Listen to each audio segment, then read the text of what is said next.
안녕하세요. 책 읽어주는 편안한 엄마입니다. 오늘은 작가 이혜경님의 단편 피아간을 읽어드리겠습니다. 제목인 피아간이란 그와 나와의 사이를 의미합니다. 또한 이 편과 저 편의 사이를 뜻하기도 합니다.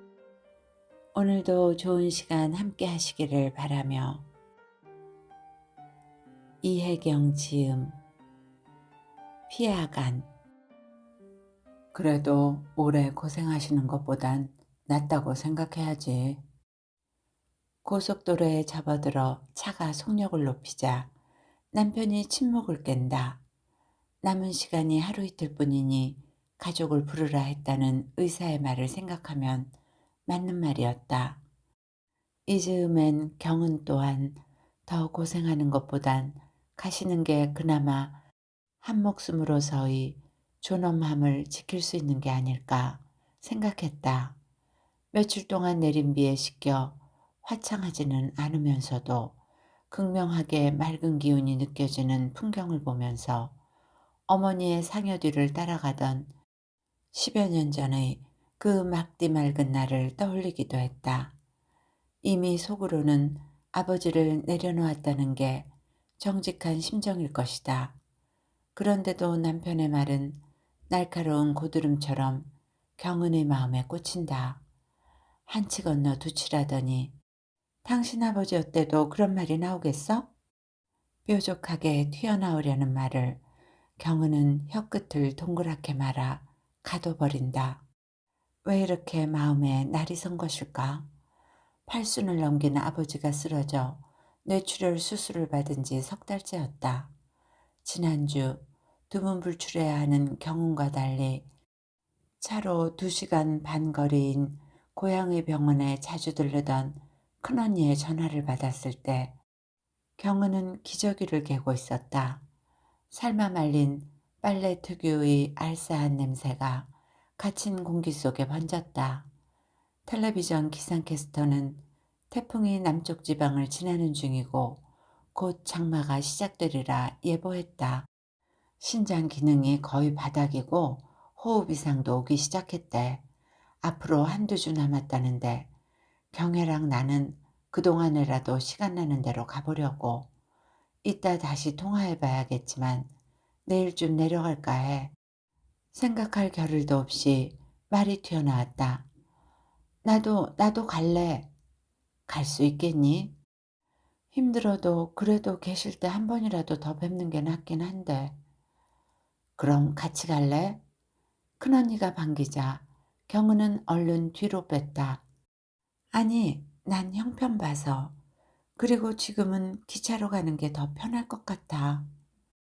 부풀 대로 부푼 배, 어기적거리는 걸음으로 철도 승강장의 계단을 내려가기는 힘들었다. 열차 안에선 배를 독서대 삼아 육아책을 읽었다. 세상에 완전한 부모는 없다. 아이는 부모의 소유물이 아니고 하늘이 나에게 준 은혜요, 책임으로 생각해야 한다.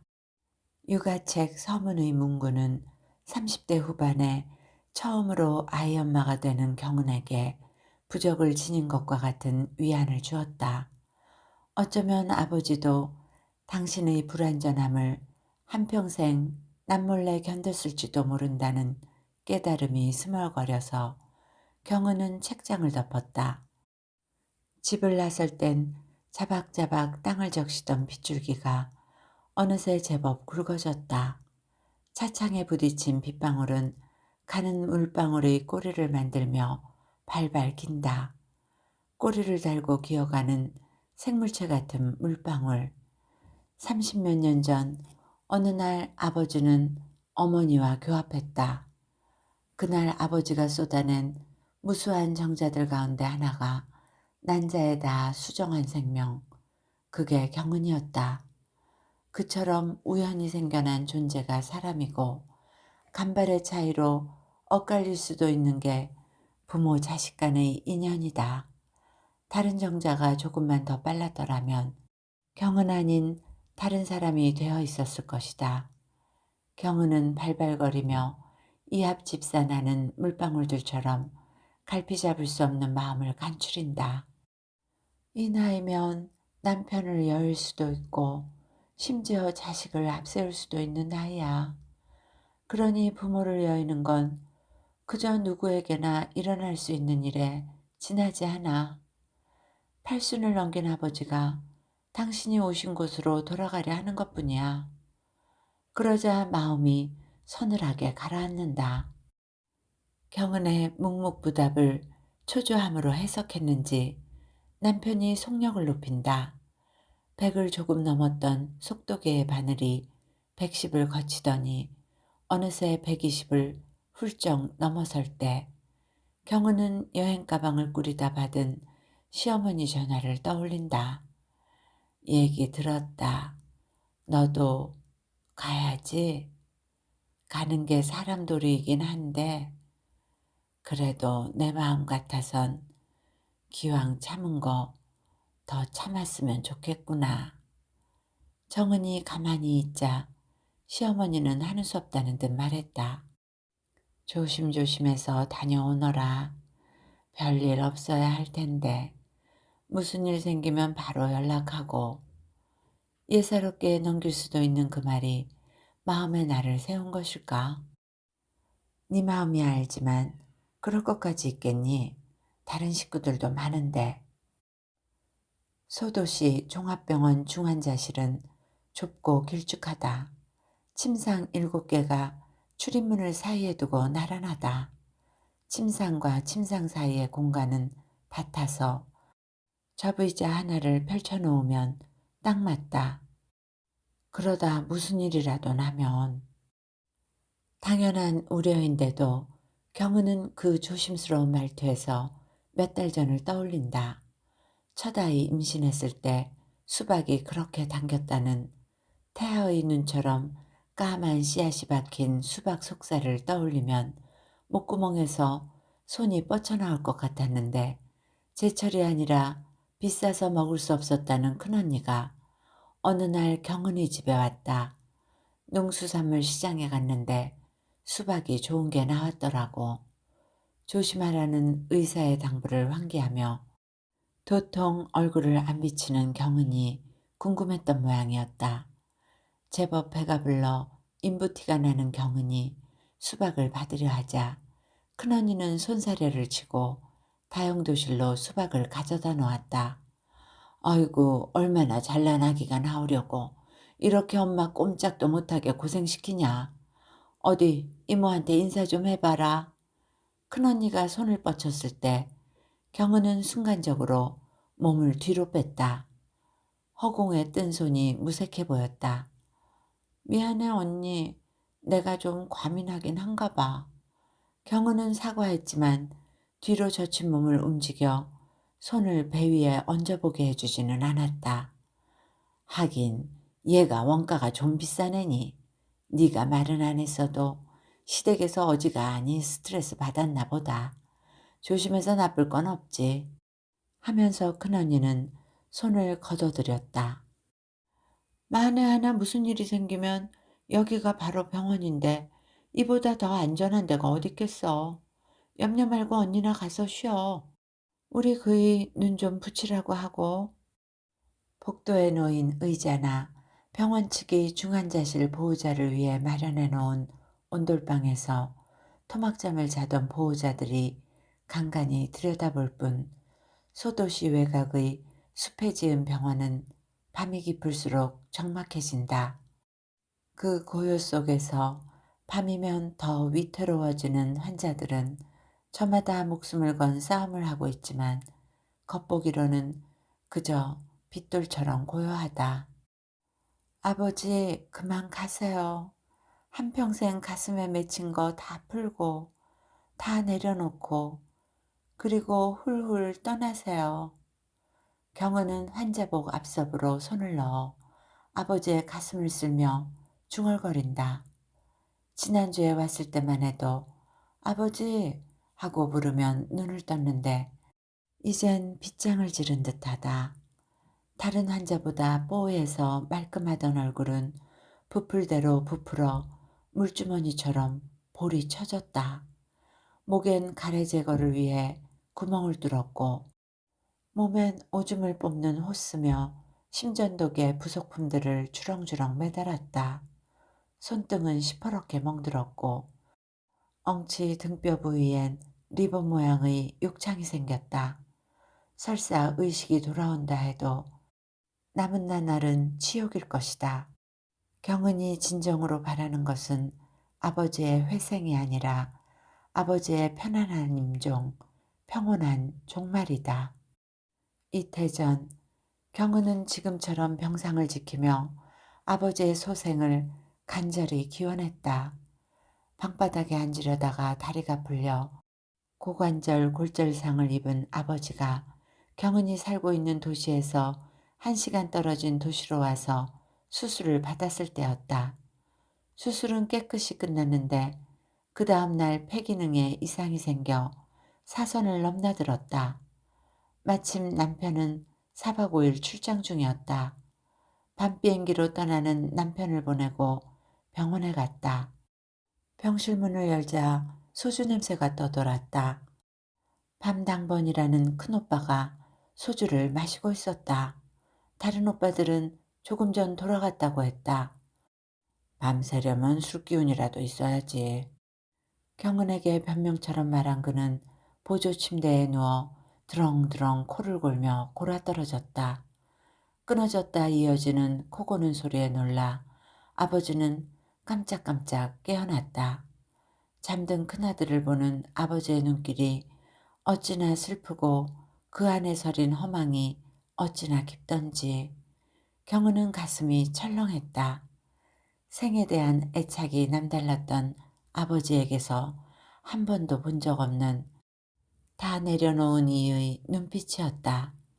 잠든 사이에 사신이 나타나면 그냥 따라 나설 것처럼 무력해 보이는 아버지 때문에 경은은 사흘 밤낮을 한순간도 눈을 붙이지 않고 침대 머리맡을 지켰다.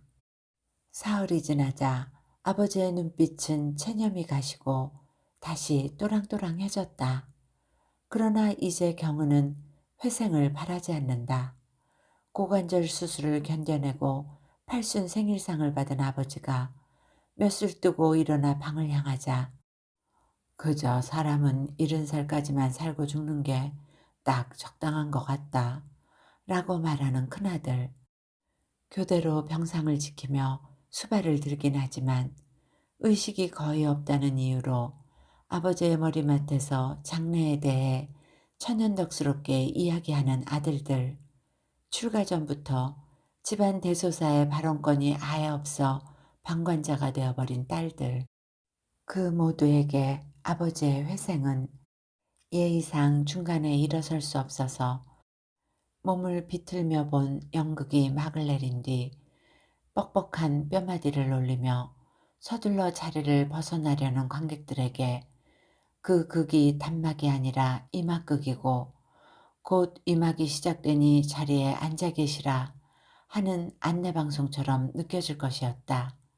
그때 관객들의 반응이 자기 자신까지 포함해서 경은은 두려웠다. 할아버지, 또 이랬어? 자꾸 이러시면 안 된다니까. 간호사가 일어나 아버지 바로 옆 침상으로 다가가며 꾸짖는다. 살을 다 발라낸 것처럼 하악골의 윤곽이 훤히 드러난 노인의 코와 입을 덮고 있던 산소 흡입 마스크가 귓전에서 덜렁거린다. 그걸 올려놓은 간호사는 그 옆 침상, 누가 보아도 간이 상한 걸 알 수 있게 온몸이 초콜릿빛이 된 사내가 차낸 시트를 덮어준다. 아랫도리를 다 벗겨놓아서 사내가 시트를 걷어낼 때마다 축 늘어진 성기가 드러난다. 한때 욕망으로 차올랐을 정랑도.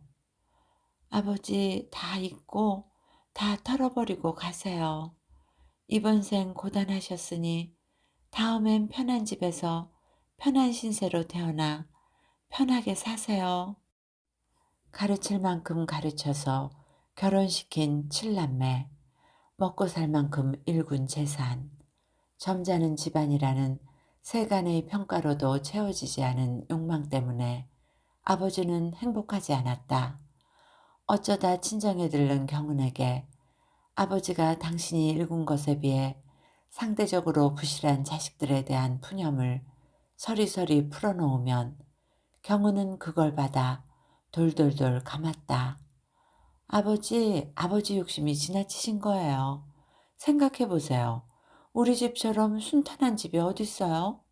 일곱 남매 낳아서 일곱 명 키우는 거 쉽지 않은 복이고요. 제가 아이가 없달 뿐이지 다들 결혼해서 자식들 두었잖아요. 아버지 손주들만 해도 그래요. 요즘같이 태어날 때부터 잘못된 아이들이 많은 때 막말로 몸이나 정신 성치 못한 손주 하나 없기가 어디 쉬운 줄 아세요? 게다가 그 흔하디 흔한 이혼한 자식이 있어요. 교도소 구경한 자식 하나 없고 게다가 다들 그런 대로 먹고 살잖아요. 이건 조상이 돌보신 거라고요. 그러니 여기서 더 바라시면 너무하신 거죠. 이혼이 세상에 다시 없는 폐륜인 양, 감옥에 가지 않은 게 올바른 인성의 보증 수표인 양, 장애를 갖지 않았다는 게 더 없는 자랑인 양, 자기도 믿지 않는 말들을 읊조릴 때 경은은 어릿광대가 된 기분이었다. 채워지지 않는 욕심 때문에 우울한 제왕을 달래는 어릿광대. 뉘시더라. 목숨이 들락날락하는 사람답지 않게 맑고 안정된 눈으로 노인이 묻는다. 오후에 잠깐 얼굴을 비쳤을 뿐 보호자가 내내 나타나지 않는 옆자리 환자가 산소 흡입 마스크를 쳐내자 경은은 직접 마스크를 올려놓아 준다. 밤근무에 지친 간호사를 부르지 않고도 할 수 있는 일이다. 그 눈을 향해 뜻없이 고개를 끄덕이다가 경은은 문득 찔끔한다. 제 몸도 시원찮으면서 제 아버지나 돌보면 되었지. 생면부지인 사람한테까지 신경 쓰고 있다는 신칙이 들려와서다. 그러나 아버지의 눈은 굳게 닫혀 있다. 제가 왜 찔끔했는지를 깨달은 그 순간, 아버지의 고단한 생애가 먼저 냄새를 풍기며 훅 끼쳐와 경은은 그만 힘없이 의자에 앉는다.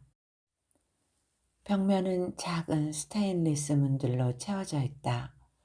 그 가운데 조화로 만든 작은 화환이 걸린 곳은 딱 하나다. 경은은 거기 적힌 아버지의 이름을 가만히 들여다본다. 그가 이루려 했던 것, 지니려 했던 것과 동떨어져 온전히 차가운 몸 하나로 거기 있는 유독 핏줄에 집착했던 아버지가 이루려 한 것은 무엇이었을까? 채 가시지 않은 도끼 때문에 경은은 속이 쓰리다. 발단은 10만 원이었다. 사망하셨습니다. 7월 7일 오후 2시 25분.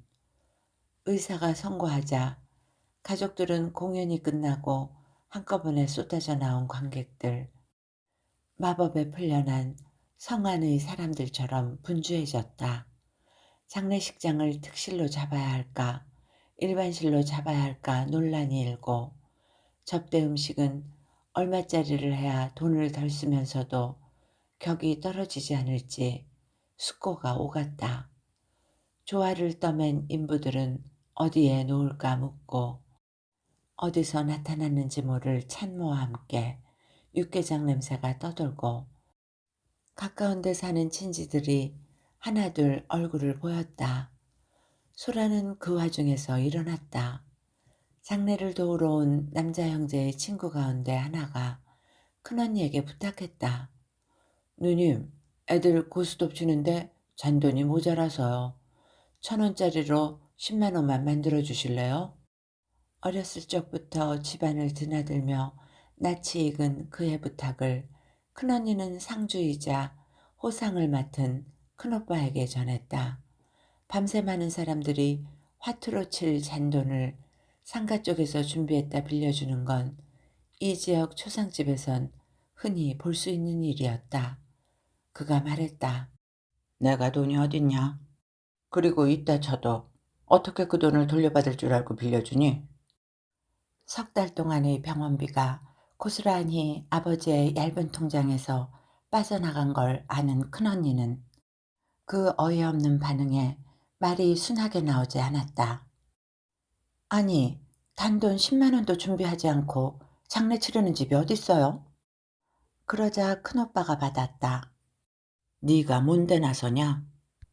죽은 이를 떠나보내는데 10만 원도 마련하기 어려운 집안도 있기는 있을 터였다. 시신 찾아갈 돈을 마련하지 못해 해부용으로 넘길 수밖에 없는 경우도 있는 바야. 그러나 아버지가 은퇴하면서 맞이라는 이유로 모든 재산을 물려받았지만 아버지를 모시지는 않은 큰오빠가 장례식장 한 층을 다 차지한 특실로 잡은 상가의 상주로서 아버지를 보내드리는 판에 할 소리는 아니었다. 여느 때라면 남편에게 돈을 받고 오게 해 조용히 수습을 했을 텐데 경은도 그럴 마음이 없었다. 돈이 없으면 만들기라도 해야죠. 하는 대꾸에 그는 몸을 돌리며 말했다. 난 돈 만드는 재주 없다.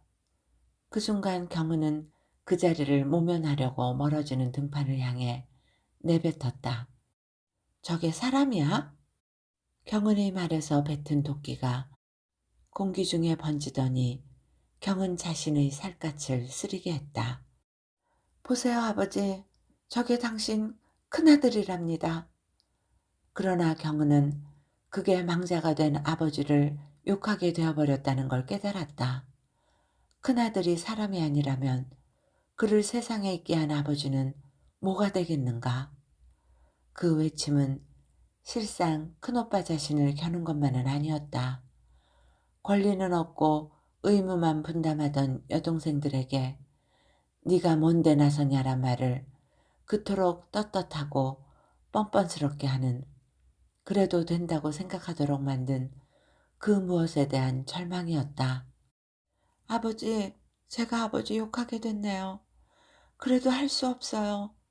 제가 원래 순한 딸 못 되는 거 아버지도 알고 계시죠? 막내가 왔으니 이거 녹음하는 거 물어보아야겠네. 지나가는 것처럼 말하며 문갑 위의 카세트를 내리는 새어머니, 서령댁의 목소리에서 전에 없이 단단한 심지가 느껴졌다. 아버지와 서령댁이 사는 집으로 안부 전화를 건 경은이 뭐 필요한 거 없으세요? 하고 물으면 그런 거 없으니까 어서 몸 건강해서 아기 가질 생각이나 해. 하던 서령댁이 어느 날 전화로 부탁했다. 이 다음에 내려올 때 테이프 녹음하는 것 좀 사다 줄 텨. 녹음 테이프 말이었다. 노인네 둘이 적적하니 노래라도 녹음하려는 줄 알았다. 경은은 빈 테이프를 테크에 넣고 녹음 버튼을 눌렀다. 녹음이 되나 보려고요. 마이크 시험 중이에요. 되감기를 해서 돌렸을 때 녹음기는 녹음이까지 재생되더니 갑자기 테이프가 걸렸다. 테이프를 꺼내 감은 다음 다시 시도했지만 오랫동안 쓰지 않은 녹음기는 방치된 시간에 보복하듯 요지부동이었다. 아무래도 안 되겠네요. 나중에 고치든가 해야겠어요. 아이, 그럼 어떡해.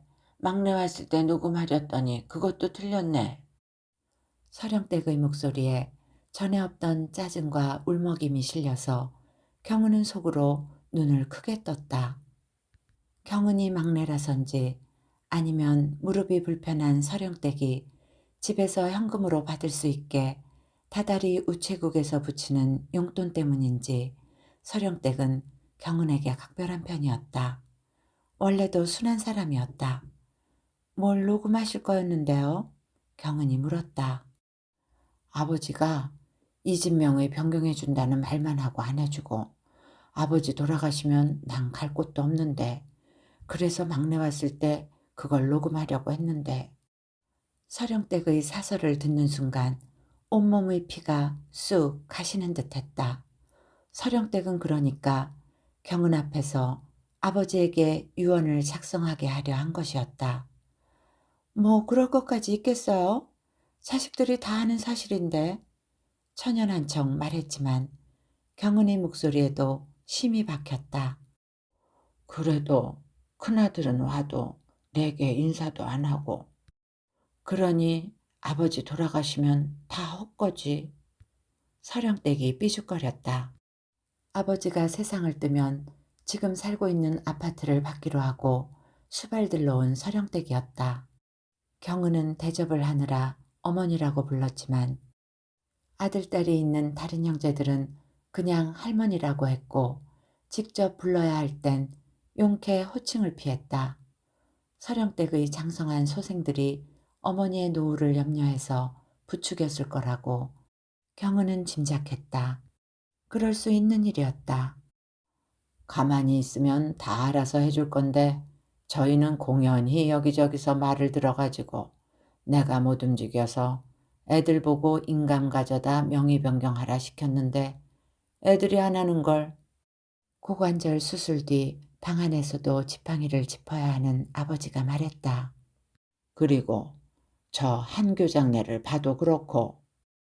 아이고 아버지. 경은은 속으로 혀를 찼다. 시내 중학교에서 정년 퇴임한 한 교장이 집 명의를 후취 앞으로 해주었는데 여자가 그걸 팔아먹고 혼자 달아났다는 이야기는 한동안 사람들 입에 오르내렸지만 서령댁 앞에서 내놓고 할 소리는 아니었다. 오랜만에 친정에 온 딸과 이제껏 활약하던 일가족은 간데없고 각자의 입장이 송곳니처럼 사납게 드러났다. 딸 앞에서 아버지 유언장을 작성하게 하려는 서령댁, 그 앞에서 의심을 태연히 드러내는 아버지, 서령댁의 불안과 아버지의 불안 사이에 낑긴 채 머릿속 분주한 딸. 경은은 느닷없는 분노로 아버지의 역정과 서령댁의 서름을 한꺼번에 베어물었다. 아버진 지금이라도 명의 바꿔드리고 싶으신 거죠? 그렇다마다 아버지의 속마음이 다를지 모른다는 의심을 경은은 묵살했다. 아버지의 끼니를 10년 넘게 챙겨주니도 노년의 적막함에 말벗이 되어주고 힘 빠진 다리를 주물러주니도 서령댁이었다. 자식이라는 이유만으로 아들들에게 나누어준 재산에 비하면 그깟 아파트로는 오히려 대접이 소홀하다는 게 경은의 생각이었다. 서약서라고 쓴 다음 경은은 아버지와 서령댁의 이름과 주민등록 번호를 쓰고 문안을 써내려갔다. 위 사람은 본인 소유인 서경시 서경동 103번지 강남아파트 5동 102호를 본인 사망 시에 아무개에게 양도할 것을 서약합니다.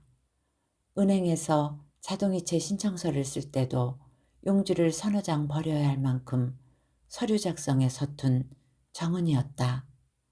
그런데도 이런 때를 대비해서 연습이라도 해놓은 듯 문구가 술술 나왔다. 아버지의 인감에 작성자인 제 손도장까지 꾹꾹 눌러 2장을 만들었다. 한 통을 서령댁에게 주고 한 통은 정은이 챙겼다. 난막처럼 감싸 지상의 소란으로부터 지하를 보호하던 정적이 갑자기 찢어진다. 아이고, 아이고. 커다란 곡성이 흐른다. 경은의 배가 단단하게 굳는다. 상복은 얼마짜리로 할 것인가? 상복을 입는 범위는 어디까지로 할 것인가? 오래전에 짜둔 오동나무 관이 아무래도 안 맞을 것 같은데 어떡하나. 이런저런 말로 분주하다 문상객의 기척이 보이면 얼른 모여서서 어이 어이 앓는 소리처럼 내는 형식적인 곡성과 다른 내장이 쏟아져 나올 것 같은 곡성이다. 아이고 아이고. 애끓는 곡성은 안치실로 다가든다. 운반용 침대 위 하얀 시트로 덮인 시신에 엎어지다시피 한 중년 여인이 통곡한다. 아이고 영서가 내 아들아. 내 몸속에 잉태해서 키워내보낸 목숨과 영영 이별한다는 것은 어떤 느낌일까? 자식을 앞세운 여인의 비통함에 감염되어 흐르는 눈물을 닦으며 경은은 웅얼거린다. 아버지, 이제 좀 덜 무서우실 거예요. 혼자 계시지 않아도 되니까요. 자신의 마음이 어떻게 돌아갔는지를 깨닫는 순간 경은은 머릿속이 휑하니 비는 것 같다. 애가 토막토막 끊어졌을 것만 같은 애통한 죽음 앞에 기껏 아버지가 덜 외로우리라는 것으로 안도하다니. 서약서를 작성하려 펜을 집어들었을 땐 아버지에 대한 분노가 더 컸다. 가뭄에 콩나듯 들러 속 끓는 소리나 하고 가는 아들보다 10년 넘게 온갖 수발 다 들어준 서령댁을 더 남이라 여기는 데 대한 그러나 문안을 만들어가면서 경은은 서령댁의 뜻을 세우려 시작한 일이 실상은 아버지를 위한 장치임을 깨달았다. 오랫동안 담아두었던 욕망을 일단 발설했으니 그게 충족되지 않은 한은 서령댁이 전처럼 아버지에게 고분고분하리라 기대할 순 없었다.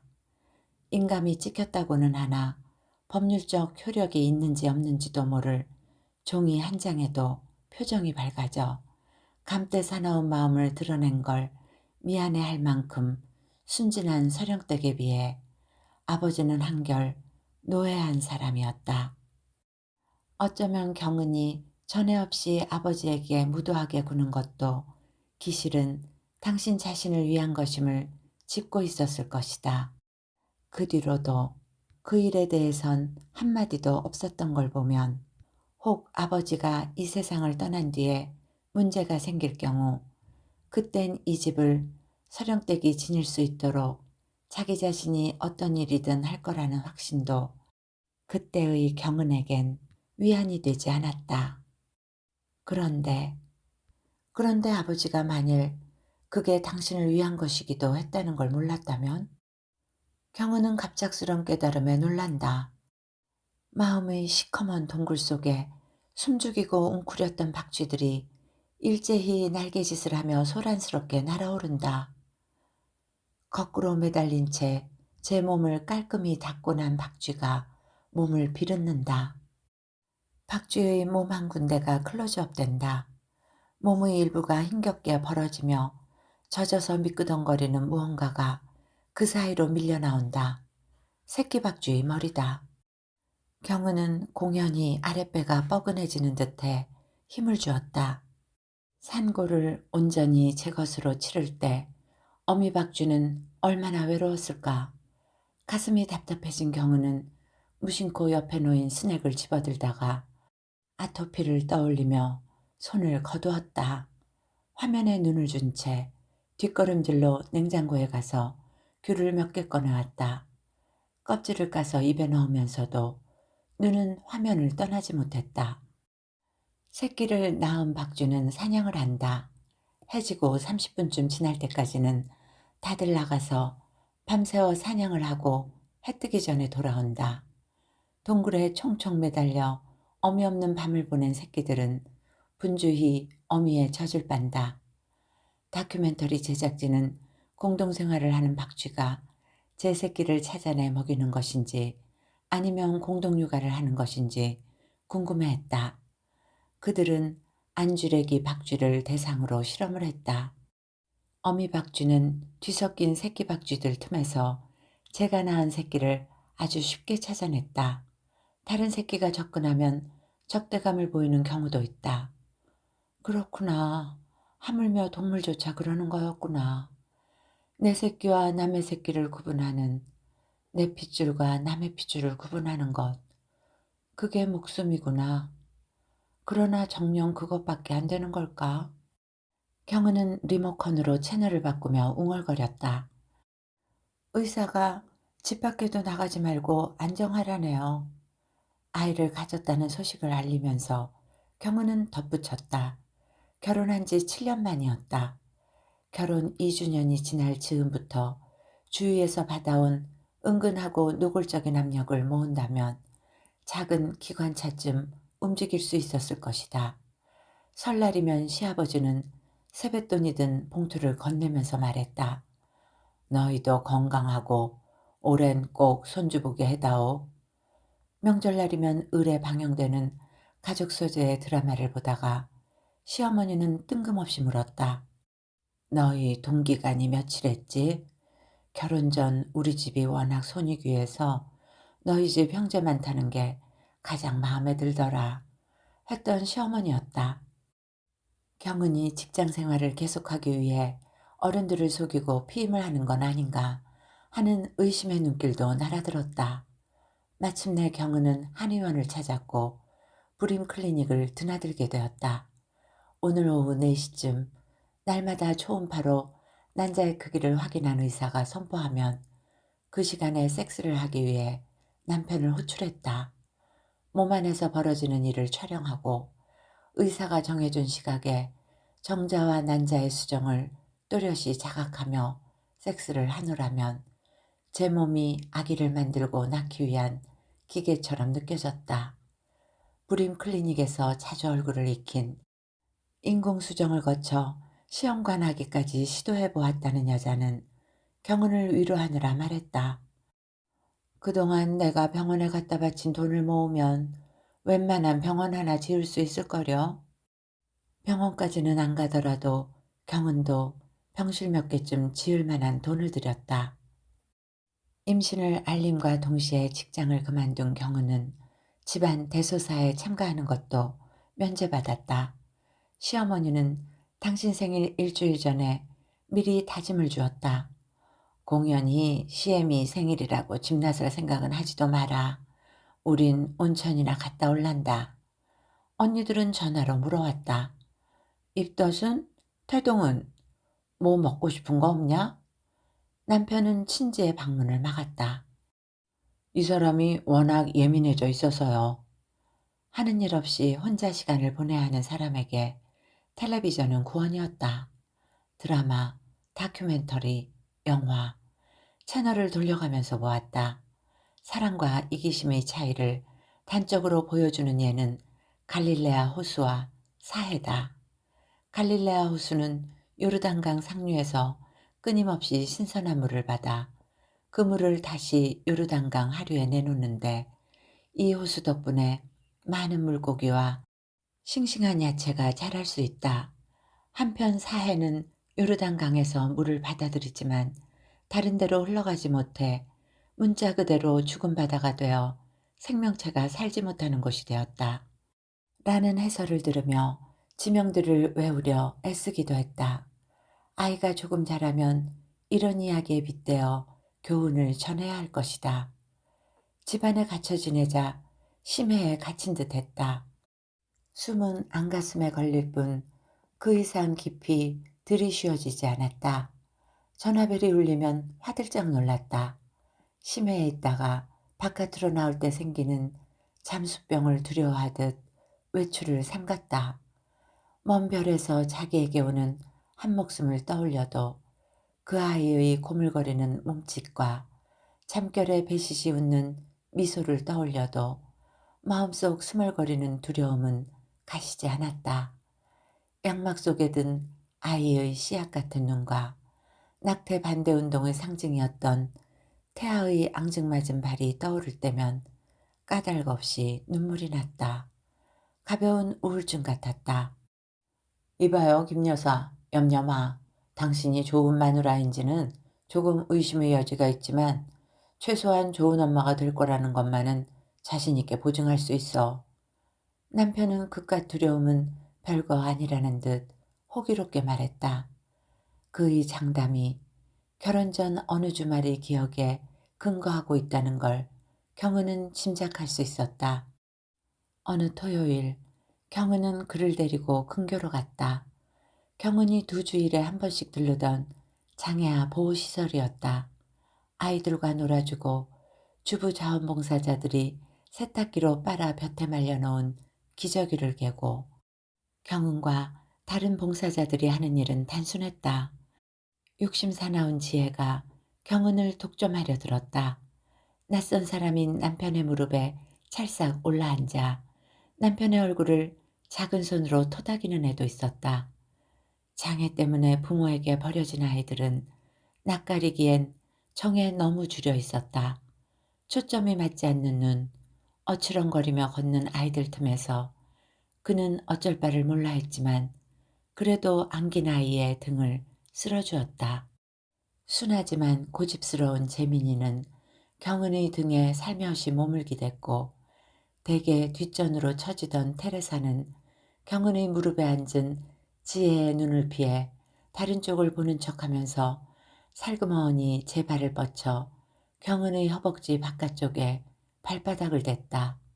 그만큼의 접촉, 그만큼의 온기도 아이에겐 소중했다.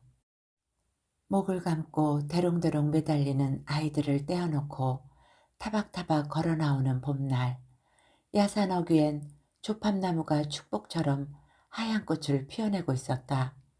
경은이 문득 걸음을 멈췄다. 여기에요.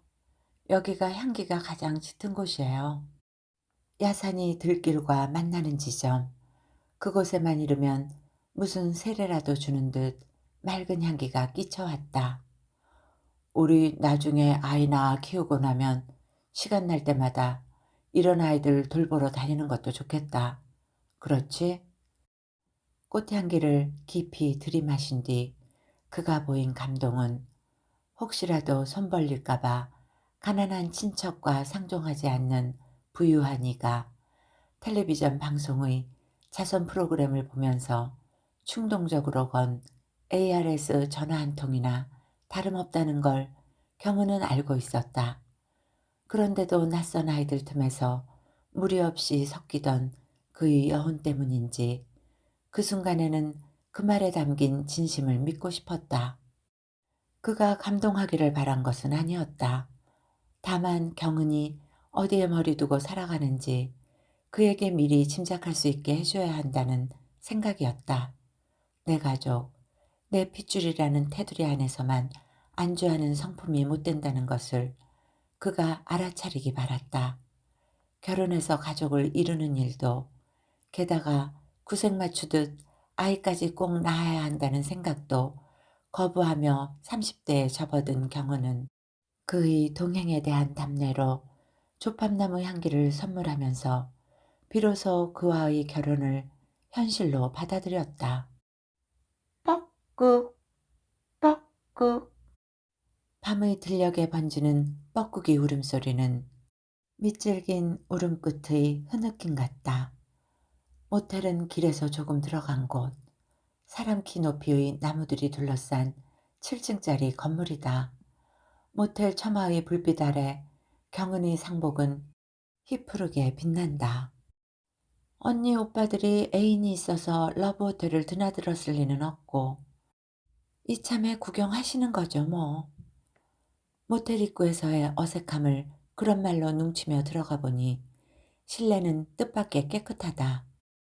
숙박을 위한 곳이라기보다는 남녀의 정사를 위해서 지어진 듯한 건물인데도 방도 화장실도 요란스럽지 않았고 이부자리도 정갈해 보인다. 창문을 열자 숲을 거친 신선한 공기가 쏟아져 들어온다. 이종 사촌들은 함께 온 듯 한꺼번에 들어섰다. 그들은 문상을 하고 문상객들이 앉아 술을 마시는 방이 아닌 복도 쪽 소파에 따로 앉았다. 니들은 여기 좀 앉아봐라.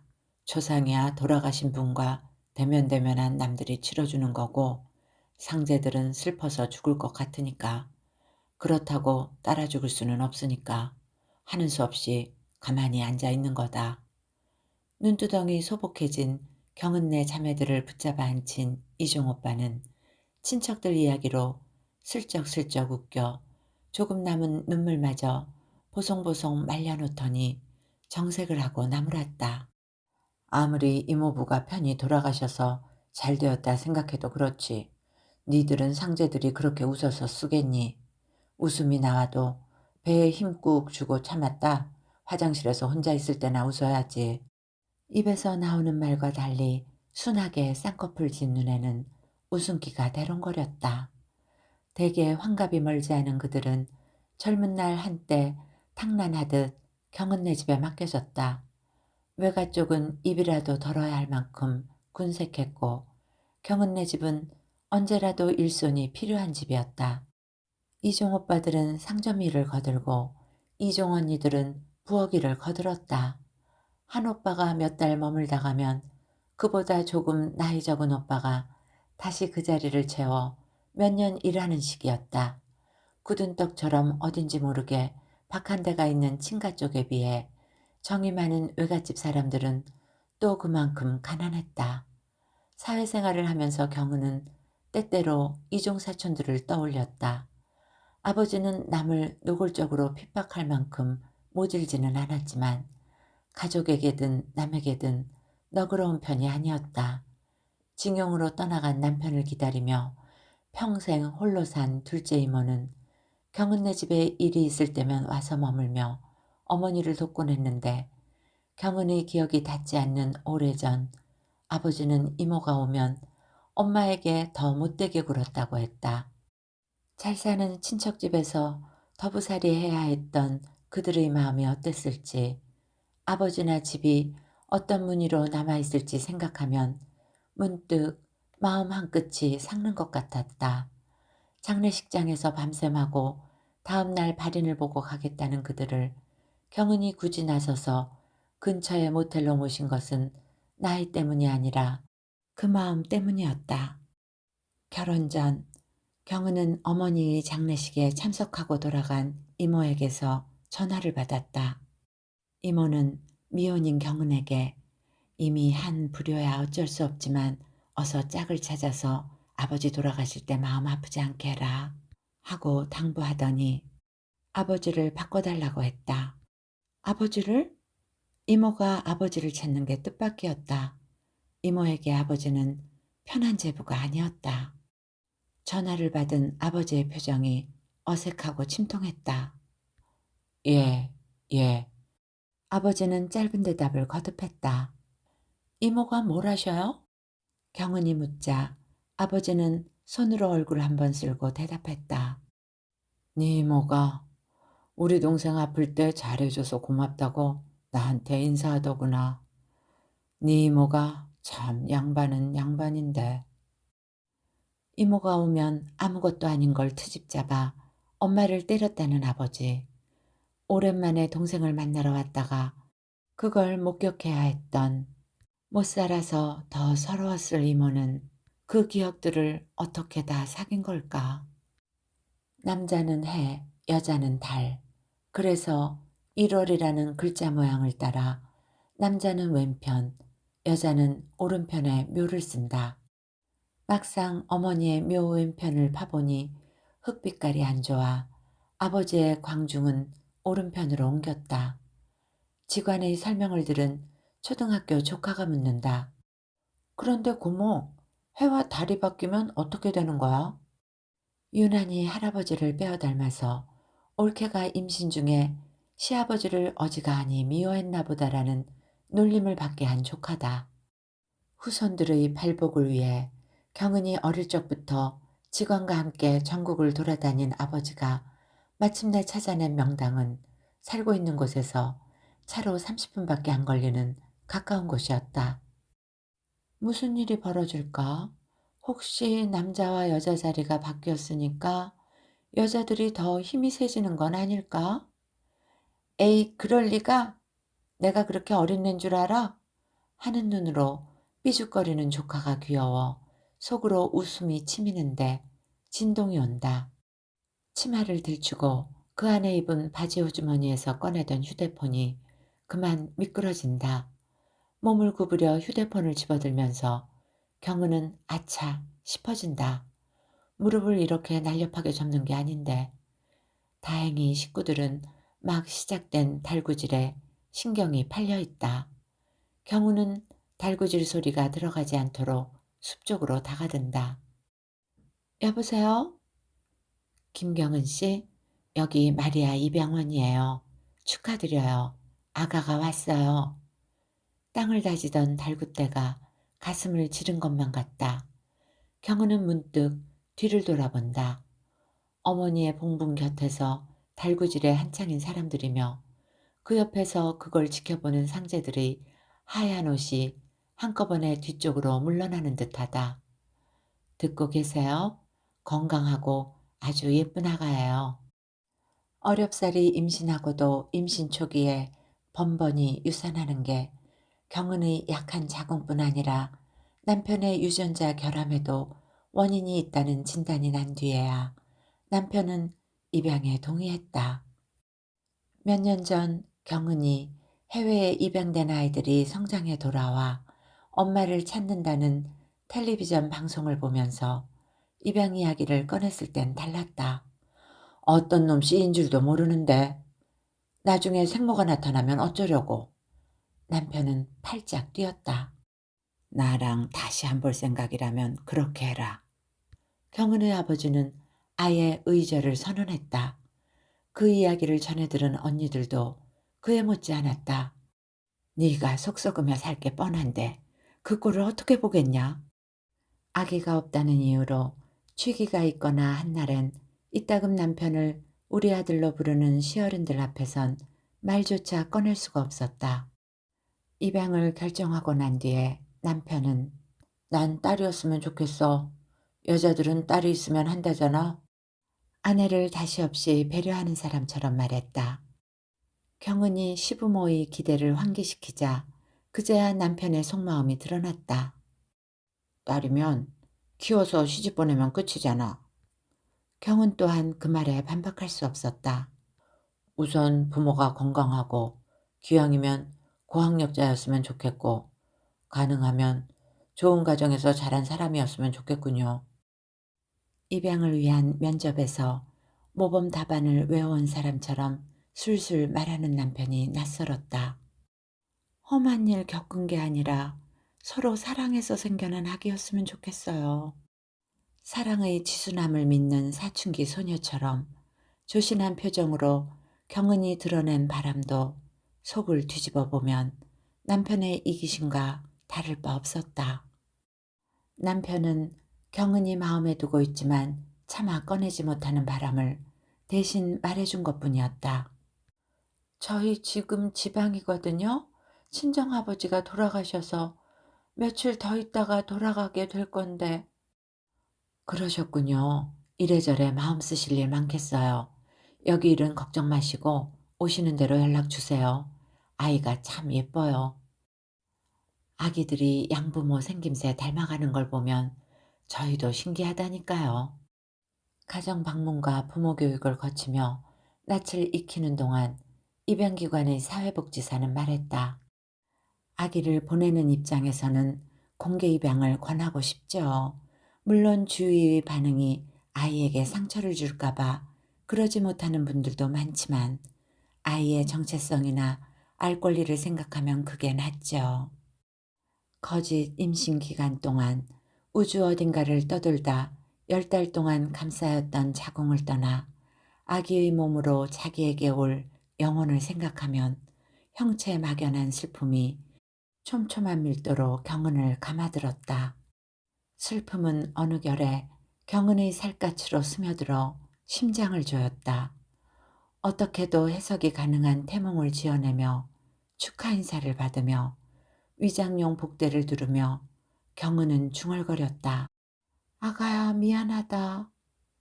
아기를 환하게 하늘이 내려준 선물처럼 맞아들이지 못하고 거짓으로 그늘진 뒷문을 통해 개구멍 바지로 받아들이는 게 미안했다. 마음속의 고인 말은 줄기부터 흐물흐물 썩어들어 물비린내를 풍기기 시작했다. 제 아내의 괴사를 지켜보며 경은은 자주 울었다. 아기를 품고 키워 젖 한 번 못 물리고 떠나보낼 생모를 생각하며 울고 임신 기간 동안 늘어나 탄력이 줄어들었을 그녀의 배를 떠올리며 울고 내 핏줄이 아니면 돌아보지도 않으려 하는 차가운 세상에 던져질 아기를 생각하며 울고 끝내 공개 입양을 고집하지 못한 채 천연덕스럽게 거짓말을 꾸며대며 유폐하는 자신 때문에 울고 아버지가 수술한 뒤로는 죽음 앞둔 아버지의 고독을 어림하며 울었다. 6개월령 복대를 풀고 9개월령 복대를 처음 두르던 날엔 오다래로 덩그러시 부푼 배가 생명을 담고 오는 배가 아니라 거짓말로 쌓아 올린 봉분이라는 생각에 주르르 눈물을 흘렸다. 이것저것 물어올 동네 주부들이 돌아다니지 않을 시각을 틈타 집에서 멀리 떨어진 쇼핑센터에서 아기의 배내오시며 속삭에 분첩이며 면봉 같은 자잘한 물품들을 장만할 때의 그 아기자기함에도 습기는 여지없이 배어들었다. 가족들은 임신 우울증인 줄 알고 있었다. 무덤 속 같은 나날이었다. 무덤 속까지 짊어지고 가야 할 비밀들. 자기라는 존재에 눈을 뜨게 된 아이는 맑은 눈으로 저희 탄생에 대해 물어볼 것이다. 엄마, 엄마. 그런데 그때 말야. 그럴 때마다 경은은 제 가슴에 거짓의 벽돌을 하나씩 더 얹게 될 것이다. 기나긴 유폐의 시간, 경은은 대숲 앞의 복두쟁이처럼 위태로웠다. 어쩌다 사람을 만나게 되면 그의 얼굴이 살랑이는 대숲처럼 보였다. 경은은 말하고 싶었다. 자신이 포태한 건 생명이 아니라 거짓이라고. 사무제를 모시고 돌아간 날 밤 경은은 예정일보다 석주쯤 앞서 갑작스런 진통을 느낄 것이다. 여기저기 알릴 겨를도 없이 양수가 터지고 그래서 아무 산부인과나 들어가 몸을 풀 것이다. 병원이 너무 시끄럽거나 불결해서 경은은 다음 날 아침이면 집으로 돌아와 아기를 끼고 누워있을 것이다. 낳은 지 일주일쯤 지난 아기는 갓난아기나 다름없어 보일 것이다. 뜻하지 않았거나 감당할 수 없는 임신을 한 어린 미혼모들은 임신 기간 동안 여느 인부보다 더 스트레스를 받아서 아기가 보통 아기보다도 작은 편이라고 했으니 아버지의 장래는 경은의 조산에 더할 나위 없는 타당성을 부여하리라. 경은은 제 비밀의 무게를 함께 짊어질 단 한 사람, 남편에게 자신들의 아기가 세상에 태어났음을 알리려고 어기적거리는 걸음으로 봉분 쪽으로 다가간다. 그새 봉분은 봉긋하니 올라갔다. 흙이 무너지지 말라고 봉분 중간을 빙 둘러가며 끼워놓은 솔가지가 나와 남 사이에 그토록 선명한 금을 긋고 그토록 오랜 세월 불안을 견디며 살아낸 한 생애의 이마 위에 얹힌 화관 같다. 경은이 남편을 부르려는데 나뭇가지를 모아 만든 둥우리를 봉분 꼭대기에 얹어 놓으며 누군가가 외친다. 이 집 사위들 다 어디 갔어? 새 집 지어야지. 이야기는 여기까지입니다. 남과 나, 가족과 혈연, 그와 나 사이에 관한 이야기. 좋은 시간이 되셨기를 바라며 오늘도 행복하세요.